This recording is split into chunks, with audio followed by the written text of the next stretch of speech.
Good afternoon, everyone. I'm your host, Naketa, Thigpen, relationship expert, release success coach, and go-to on all things work-life balance. I'm ecstatic about bringing you this mini power punch to help awaken your inner superwoman or superhero for our fearless male followers out there on this whimsical Wednesday. Today, we've been graced with the ability to chat with Bobbie Raffetto, co-founder and VP of social selling at All About Leverage LLC. For those of you who haven't stalked her on social media, Bobbie's biz is building your business through relationships and connecting the right people to the right people. Just a little note, this is a live call exclusive to subscribers of NaketaThigpen.com. So for all of our guests of today's expert, please be sure to head over there after the call to our website and make sure you don't miss any of your comrades' professional peers that will be featured next month. To all, I want to give a gentle reminder that we will take questions throughout, so remember to press *6 to unmute yourself. This Power Punch will be 30 minutes, so remember to listen for the call for questions. And please don't be shy. These experts are expensive by the hour, I might add. For most of our busy professionals that all have a wealth of knowledge on tap and are eager to share, they are open to providing you with all the information you need in today's Kickstart Success program. All right, let me jump in with a nice highlight of Bobbie. She is a B2B expert connector extraordinaire, and her amazing team has grown her company from an unknown startup to a well-known, in-demand company in less than a year. Working with professionals from pharma, legal, banking, speakers, authors, franchises, oh my goodness, sales firms, and more. Bobbie, please tell the listeners more about you and what you do, because you know I could go on forever. Naketa, thank you so much for inviting me onto this call. I'm so looking forward to sharing our successes with your audience. And yeah, our company just celebrated, actually we're coming up on, we didn't just celebrate, we're coming up on our 1-year anniversary in just a couple of weeks. And within 3 months of getting up and running, we were able to build ourselves a network very purposefully containing all referral partners and centers of influence and prospects. And we actually opened our doors in the red by focusing on building the relationships before we even launched our company. So a lot of it has to do with social media, although I think that the common misconception is that our company is a LinkedIn company, a social selling company, which we are in part, but really our focus is on opening doors, leveraging certain forms of social media to help people build purposeful networks. But really, it's in the efforts to get to that face-to-face meeting, or the in-person over the phone, or a web call, or something that makes it just a little more tangible, so that it's not just an email conversation. As you know, you have to build relationships with people and earn their trust, and prove yourself to be a subject matter expert. Be conditioned enough to stay top of mind, and find the right people to build your audience and network with. So our company is a door-opening company. And it has opened doors for my company. I can say that. You have done amazing work in such a small amount of time. I think we've known each other a little tiny bit less than a year. And that, yep. I can't count how many people you've introduced me to. So you're absolutely dead on with opening doors and being what you say all the time, connecting the right people to the right people. You do a great job of that. Naketa, it's not hard to introduce you out, so I will introduce you to as many people as I possibly can, and that goes in general for my network. You and I met on LinkedIn, which was pretty cool. I got to tell you, I love our story, and I tell people all the time.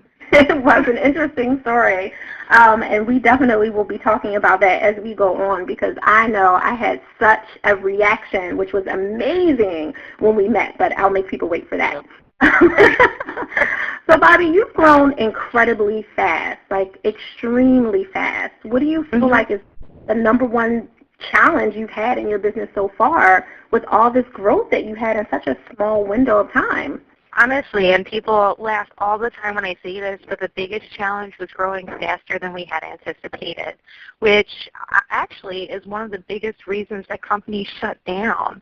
So you have to realize the power there is in networking and relationships, especially with women helping women and being there as support systems. And there's a lot that we do for each other, but you have to be able to recognize when the snowball is rolling a little too fast and furious downhill. We actually had to step back and slow down a little bit over the last 2 to 3 months, which is actually good timing because it was summer.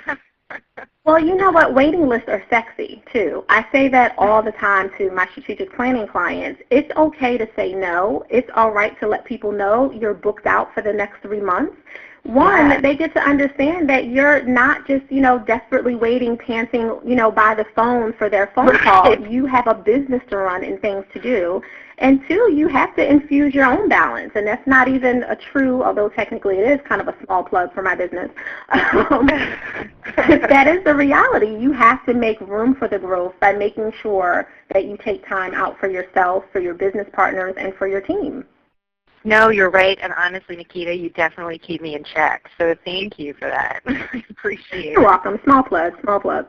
Can you give all of our Kickstart listeners 3 to 5 tips on how to kickstart their business, whether they're just getting started or perhaps they've been doing it for a while but they've just kind of hit a bit of a plateau? Sure. I think the biggest thing is being able to identify what your company actually is, but also be able to change with what your prospects and clients are telling you to do. And a lot of times people have an idea of who they want to be and what they want their company to represent, and they just put their head down and they run hard at it and they put everything they have into it when really your clients are telling you exactly what they want. So being able to adapt and change is huge. All of that leverage started out as just a ghosting company where we assumed identities of people's social media online and we worked their processes for them. And in listening to our clients, it turns out we have a huge market for one-on-one coaching as well as process writing along with the implementation and executive training. So over a year, we transformed from one specific service to multiple services. I think it's really huge to listen to your customers. It's really, really big to do that. And your referral partners, your network, your girls that you lean on, those types of things, you have to listen. So if we didn't, we would still be doing one process, which was great. It's definitely what put us on the map, but our clients told us what we needed. So the next thing would be surrounding yourself with all of the right people. And we all do networking. We all go out and meet folks. We walk into an event. There's 100 people there. You have 7 seconds to make a good first impression, which is very intimidating. You're in a room full of people you don't know, and you have to randomly choose who you want to talk to make the most out of your time and your money. Where in leveraging certain forms of social media, you can actually break down those barriers, narrow down that room of hundreds of people, and bring it down to 5 to 6 people that are your actual ideal client profile. But in order to do that, you have to identify your ideal client profile. You have to know exactly who the right fit is. And I can't tell you how many times when I ask somebody what their ideal client profile is, they can't tell me. So that means geographic location and company size, vertical, profit, or nonprofit. It's everything. Who is the person that can really write you the check? And you have to be able to ask the tough questions. That makes a lot of sense, and I think one of your good points is you have to actually network.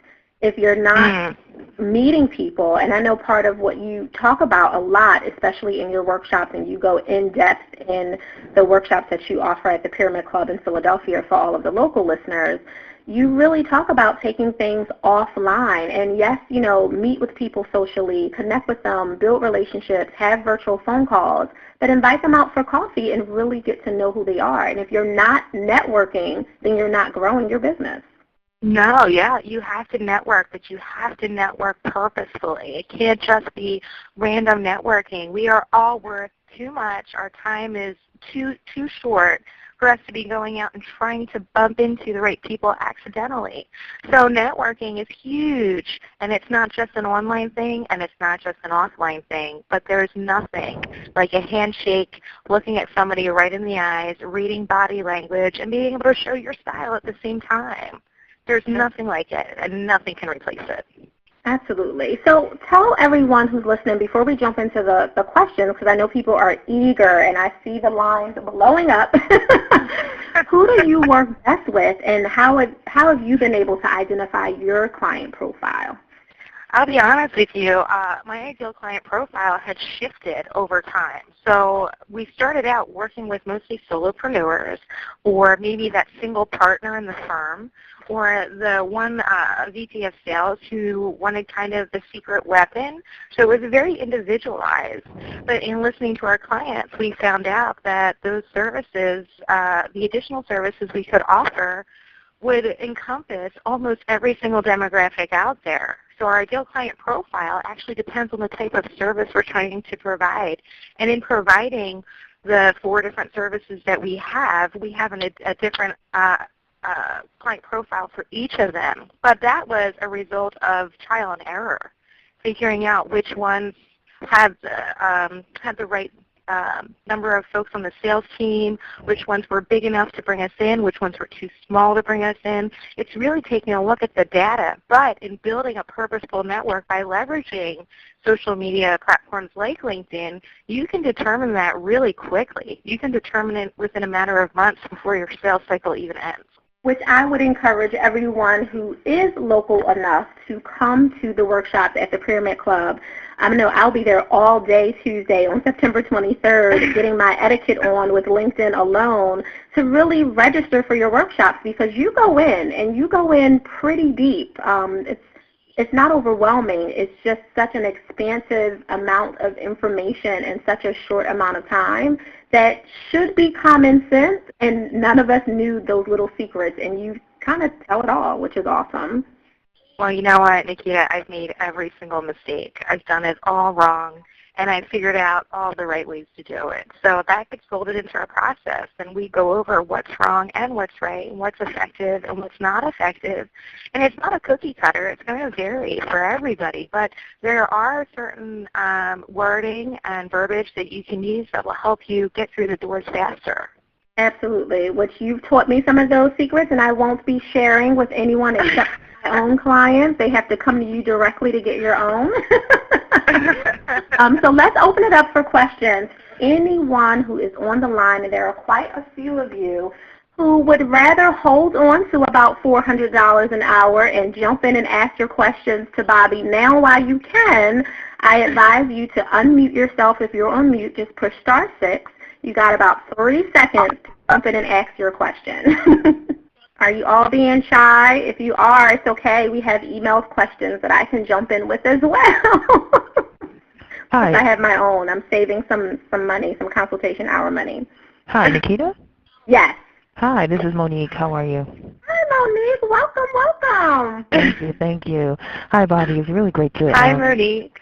Nice to meet you and hear the work you're doing. And it's actually inspiring me a little bit, because as I'm trying to move forward and work on my, I'm interested in doing the B2B, but more on a event level, for events, okay. In like event planning level and stuff like that. Sure. It's actually very interesting in what you're doing. And I love the fact that you talked about, because I do have several different types of services that I provide in addition to event planning and stuff like that. And when you talked about the client profile specifically for each type of service, that definitely resonated with me, because I realized that I was struggling a little bit with that, even though I've talked with Naketa and stuff like that with your client profile. I realized that I'm trying to focus it on that, doing it for one client, all the different types of things I want to do, and that's where I am getting stuck. And I realize I'm getting stuck, and when you get stuck, it's like, you're not sure how to move forward. And it kind of, I'm realizing that that's what was hindering me. So now as you're talking about it, you get that light bulb moment like, okay, let me go back and reevaluate. So absolutely. Monique, definitely take a look at, I know it's tough. I know that you have all of this information and you want to give it to all of your clients. But, what I found is that my clients aren't always ready for all of it. Some of them are, but some of them only want one little piece of it. So being able to identify what that person looks like and the next person looks like that can identify with multiple pieces of your process, as well as the prospect that can identify with all of what you have to offer. So you can start segmenting how you're actually pushing your information out there and giving people specific information as to what you can do for them as an individual. So you're making it more personal. Right. Thank you for that. And also, can you just touch on the social media element? So LinkedIn is what is your primary social media that you use? Yep, that's my primary. We also do focus on, that's my primary because I'm B2B predominantly. With our clients, we also leverage Twitter. Twitter's a big thing for us. Twitter has a lot of the same capabilities as LinkedIn, and people just don't know that. But most folks don't know the LinkedIn capabilities either. We also do Pinterest. Our company does not do Facebook because we practice what we preach, and we don't believe that Facebook is a platform for B2B. However, we do work with clients in the B2C environment with Facebook, or we leverage Facebook to push out information about people from a nonprofit perspective or a volunteer work perspective. Facebook's a little more personal. Twitter's kind of a combination, and LinkedIn is the largest business platform for networking out there. So, yeah, we do focus on LinkedIn mostly, but it's not all about LinkedIn. And actually, I'm going to say we focus more on the in-person meeting and leveraging LinkedIn to get there.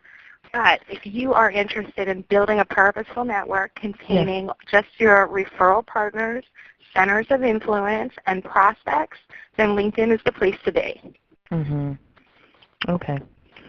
But I like that what you're saying. So it's really just as a platform to make the connection and then do the sit down, to have the face-to-face, have a cup of coffee with this person, as you guys were talking about earlier. And that Absolutely. Yeah, you definitely have to start building that relationship. And that's going to allow you to leverage more of LinkedIn and build your business faster. Right, because that's where I am. I'm not sure how to, because I do have a LinkedIn account, but not just sure how to then move forward with it. Like, do you just go into groups and start talking, or you actually search for different types of organizations and people and just start saying hello and trying to make that connection in that way, or do you go into groups and do that? It's not just groups, but groups is a great resource. There are advanced searches and safe searches where you can enter specific criteria as to exactly who you're looking for. So where are you located? What city are you in? Philadelphia. Okay, so say you wanted to meet all business owners in greater Philadelphia area of company sizes, say 200 to 5,000, and a keyword might be a specific type of event, right? You would be able to enter in those criteria and build out a list that would replenish itself every single week, providing you with a warm lead generation list, as well as the person that can open the door for you. And that is extremely powerful. You can do that inside of groups. You can do that throughout your first-degree connections to get to your second-degree connections, which are your warm market, the people that are just one person away from you. You can do it by leveraging the publishing platform and having people raise their hands and say they're interested by reading and commenting on what you write. And you can leverage the Who's Viewed Your Profile to take a look at the people that spent enough time on your LinkedIn profile for it to even register that they looked at you, which means that they read about you. So that's equivalent to somebody calling you on the phone, knowing your caller ID was going to show it, and they didn't leave a voicemail, and that leaves it up to you to reach back out and call them. So there are about anywhere from 6 to 10 different areas on LinkedIn that you can leverage for warm lead generation, as long as you know which buttons to click. Gotcha. Okay. Thank you. So amazing. Thank you, Monique, for your questions. They were such good questions. I would encourage you to follow up with Bobbie, Monique, after this call, because she offers a social selling program that I think that you would love to come to right in the heart of Center City once a month. So we'll talk about that a little bit later towards the end, but that's something that you should consider attending. Okay, thanks. Awesome. Thanks, Monique. Thanks, Naketa. You're welcome. Anyone else want to jump in and ask some questions? Because we got Detroit, Chicago, and Los Angeles emailed us some questions, but I want to give our live callers an opportunity to jump in first. Okay, but I'll jump into this question first so we don't take too much time because we only have a 30-minute for this Power Punch. Bobbie's a busy woman.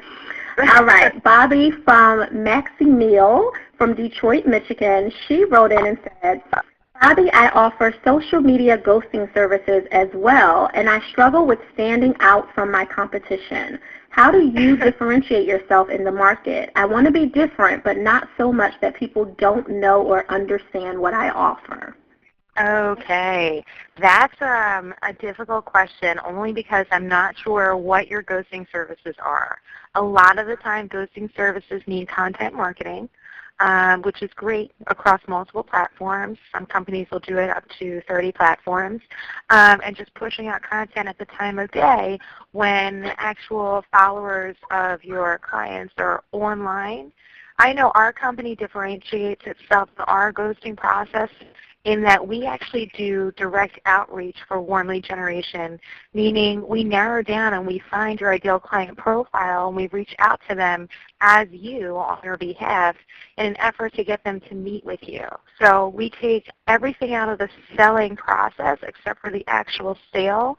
And if you're not doing direct outreach with specific ideal client profiles and without being able to have a more in-depth conversation with you, providing content marketing on social media is the standard. So I would welcome you to have a conversation to see if there's something else that you do or if there's some sort of difference in your content marketing, the type of platforms you use to look at metrics and see exactly when people are out there, how many times you're posting on each form of social media, because there is a different number that is acceptable in every area of social media. So I'm not sure if that was helpful or not, but I would need to know a little bit more about your business. So in other words, Maximil, I advise you to follow up with Bobbie because she didn't clarify. I'm not actually sure if it's a she or he, a superwoman or superhero, but I'm not exactly sure what they do either. There wasn't a website address added to it, but I think that was a great answer, so thank you. Thanks. You're welcome. Anyone else want to jump in? And I put it in conversation mode just so you know. So for the most part, as long as you guys have a muted background, you shouldn't even have to push *6. You should just be able to come right in with your question. All right. We have Noah from Chicago.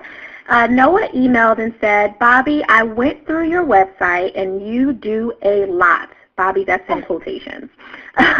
Do you worry that you'll burn yourself out and not be able to keep up with the demands of your clients? I'm only asking because that's something that I'm a little hesitant about in my own practice, that if I put so much out there and allow myself to have to be responsible for all these projects and tasks, considering I'm a solopreneur, that I might get overwhelmed. How do you do? Oh, Noah, if I was doing this on my own, there is absolutely no way I would ever get a minute of sleep. There is just no way.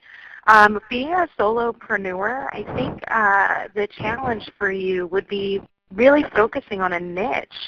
As a solopreneur, you have to find exactly where your best efforts are, where you can provide the most value. And I'm telling you right now, like I said, our company, we started out as 2 people just a little over a year, less than a year ago today. And today we have 8 people. So in growing, we brought in the right type of employees that we were able to do minimal training with and just give them what All About Leverage's standards are and have them kind of just run with it and go. Now, we pay to have those types of people, but had we not, our company would have shut down already. And I think that that's a big thing, as I mentioned earlier, in that if you expand too much, then your company very potentially will fail because it's not scalable. If you offer a lot of different things, you have to have the people that can back that up. Absolutely, that makes sense. All hands have to be on deck to make everything successful. And with that, you want to make sure that you're keeping your employees, your personnel, your contractors, your outsourcing partners as part of your vision. You don't want to get so enthralled with servicing your customers that your team don't feel like they're actually having any part of your love and sincerity as well. And I think Bobbie does a good point. I know you do a great job with really making people feel comfortable and a part of whatever project you're working on at the time because they stay with you, which means a lot. I have to tell you, Naketa, we're so lucky and fortunate to have the people working with us that work with us. We really are. And they were all a result of networking. They were all referred into us or introduced to us by people that we already know, love, and trust in our network. So that's another part of networking that, honestly, you really don't think about. And I remember the first day somebody said to me, what can I do to help you? And I said, I'm looking for a person that can do this, this, and this already that I just have to teach our standards to. And immediately, within a week, I got 3 people sent my way. It was so simple, and that's what your network is for. They're there to help you. So whether you partner with somebody or hire the right people or just find your niche and really focus on that, you have to determine what your bandwidth is. That's a really substantial point. I like that you mentioned that you start with your network. People don't do that. We walk around in these little tiny bubbles, all confused, scattered, scared, frustrated that we can't find help, we don't know where to go, we're doing it alone. And a lot of the supports and resources you need are right in front of you. You just haven't called. And some of it may be pride, some of it may just be that you hadn't thought about it. But everyone in your network should hopefully be as smart, if not smarter than you, and can give you some direction on who to connect with for your own resource need. And of course, you would want them to use you in the same way. And I don't think we think about that enough. We just kind of get stuck in our own zone of confusion instead of seeing that we have a way out if we lift our head up out of the muck and mire, so to speak. Yep, absolutely. You're right. Start with your network, build it purposefully, and then leverage them for everything. And let them leverage you. Absolutely. Hey, Naketa? Yes. It's Teresa. How are you? Hi, Teresa. We love Teresa. And I love you guys. I have a question for Bobbie, but I actually have learned an awful lot from just attending her programs and getting to know her over the last, I guess it's been about 6 months, hasn't it, Bobbie, or maybe more? It has. Hi, Teresa. Good to hear you guys. Well, my question for you, because I think everybody could use some pointers on this, is what can you do to make your personal profile stand out? It seems to me like I look at so many profiles and they're just very cookie cutter, and it's almost like they're electronic resumes. What are some things people can do without getting too crazy to differentiate their profile from others that do the same line of work? I love that. Thank you, Teresa. So there are 2 types of profiles, and that's what people don't realize. When LinkedIn was established over 10 years ago, it was built for recruiters, and most people don't know that. So the format of the profile is fitted towards what a recruiter is looking for. And actually, I think it's 10% of all LinkedIn users are actually recruiters. So where it's kind of building out more of the B2B, it's still in the recruiter mindset. And you can see that when you fill out your resume, when you fill out your profile. Now, you can do your profile in 2 different fashions. One is for career, job search. If you're in transition, if you're looking for your next potential employer, that should actually look like a resume. And anybody interested, I can send you examples of both of profiles we've redone over the past, I don't know, maybe 3 or 6 months, year, whatever it is that you're looking for. There's a distinct difference. When you're in a business development function and you're trying to gain business, your profile has to be structured completely different. And please feel free to look at my profile. Our profiles at All About Leverage are built towards business development. So a couple of things. You get 3 seconds. That's it. So when you're networking one-on-one, you get 7 seconds when you're in a room for people to decide whether or not they want to talk to you. On LinkedIn, it's 3 seconds, and that's pretty much standard across social media. So you have 3 seconds to make the biggest impact you can, and that's only 3 things, well, 3.5 things. That's your profile picture, I recommend that everybody go to Teresa Hummel-Krallinger's profile picture, Teresa who asked a question, because she goes against everything that I ever say about a profile, but she is the exception to the rule in that part of what she does is comedy, and her picture reflects that, but it grabs attention. So profile photo is huge. It should be professional. You should be the only one in the photo. There shouldn't be anybody's hand on your shoulder or your kids in the picture. Remember, this is a professional platform. Women should never tilt their heads. It makes them look young, almost high schoolish, and should not have more than 3 pieces of jewelry visible, modest makeup, and it doesn't really matter whether you're wearing a suit or not. And for men, they should be, everybody should be smiling. For men, they should be wearing a jacket. Tie is not necessary, and they should be smiling, definitely. They don't recommend jewelry, and then having a tight haircut, and just like you were going on an interview with a prospect or with somebody for hiring purposes. That's how you want to look in your photo. The background is huge. For those of you who don't have it yet, it's being rolled out one by one, but there is a huge background where you can put something that grabs attention, and that can be words, it can be pictures, it can be whatever you want it to be, maybe your logo or a question that you commonly ask, or you can upload one of the 15 or 20 generic backgrounds that LinkedIn has for you, and then your headline. Your headline is critical. If you're in B2B and you're trying to develop business, your headline is what grabs the attention that makes them want to read further. And that's more of a value proposition. It's not your title.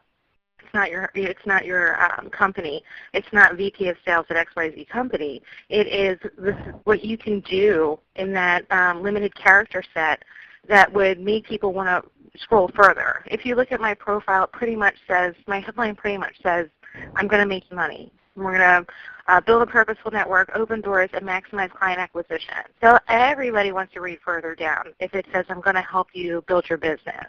And then when you get down further, building out certain sections towards business development means being keyword rich. The focus is on you in certain parts and on companies in other parts. Building out your skills and expertise sections with what you want to be found for today and only today. Putting your school on there, alumni, building out groups that make sense.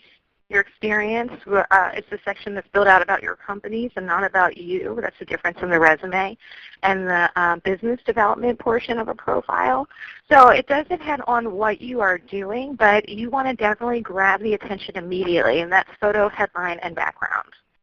Does that answer your question, Teresa? It does, and now I feel instantly terrible about my profile. No, don't feel terrible. I was just thinking this. I was just thinking the same well, thing. because although I am proud of the picture and I'm proud of that decision, I will say my page looks more like I'm looking for work inside than it does from an entrepreneur's perspective. So I need to get your help. I will be calling you.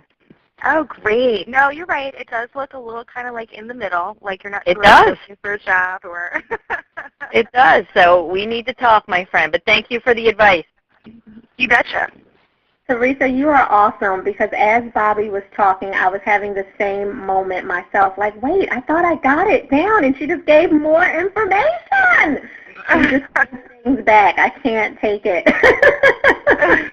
I totally understand. Well, that is the end of our questions. I will read, looks like Louisa from California, just because I think it's a great segue to kind of wrapping everything up. Louise says, Bobbie, I have a small marketing company in Los Angeles. I'm not financially strong enough to fly you out, but want to know if you offer any live stream or virtual training that we can consider for our small firm. Absolutely. We totally do web training and coaching. Not a problem. That's awesome. So, Bobbie, I ask all experts, what's a life-changing good read that you recommend to all aspiring, experienced entrepreneurs as well as professionals to read immediately? Well, my good read is actually a sales read, and it's top of mind because it was just given to me and I read it recently. And it's built towards more of a novel, and it's from the position of a saleswoman in the food industry and her trials and tribulations, which I just thought was cool. Most sales novels are about sales, and this was about a woman's story. And it's called The Outcome. It was written by Scott Messer and David Light of Sales Evolution. which is they're close personal friends of mine, and also the one sales company out there that trains people on building business through relationships. So I think a lot of the people who are out there networking will be able to relate to the book. Absolutely. I'm going to get that link from you as well and put it up on our Pinterest page where we keep a section on good reads that are recommended by all of our industry experts, because I think it's important for you to feed yourself with knowledge and information from other people who have done it, who are doing it, and will continue to do it even greater. So it's really important to make sure you have a good realm of influencers. You're one of mine personally, and now we'll have another book by Scott Messer and David Light to add to the repertoire. Excellent. Awesome. So, Bobbie, take a quick sec and give everyone your contact information. We, of course, will type it up underneath of the Kickstart Success program for iTunes and YouTube, but just for those who may be driving or listening on their iPhone or whichever, let them know how to reach you. Oh, thanks, Naketa. You can reach me on LinkedIn. I'm under Bobbie Raffetto, BOBBIE-RASSETTO. My company is All About Leverage. Our company website is allaboutleveragellc.com. My phone number is 610-457-2561. And I think that's all of it. You can get all of my contact information from my LinkedIn profile. Of course, because her profile is tight, as that's her business and that's what she does. For all of you Kickstarters out there listening, Bobbie is offering a 1-hour consultation at no charge as long as you mention the Kickstart Success program. It is a $350 minimum value, so I would advise you that if you didn't have an opportunity to squeeze in your questions, perhaps you're at work and you're kind of multitasking while you're listening to all this great information, follow up with Bobbie and get your networking life right. That's my best advice. All right, everyone, as always, I encourage you to step out of your bubble, peek out of your shell, and ask the experts how to kickstart your success as you learn to dominate in life and business. For more balanced tips for your life and business, of course, you can always go to NaketaThigpen.com and subscribe for our Release Your Success Weekly. For those of you who have been on my LinkedIn page, you know that it is thebomb.com. Until next time, keep breaking barriers on your road to success. Thank you so much, Bobbie. You have been amazing. Thanks, Naketa. You were great. I appreciate it. You're welcome. All right, Bobbie, stay tuned. Don't hang up. Everyone else, have a wonderful, excellent, happy, favorable Wednesday.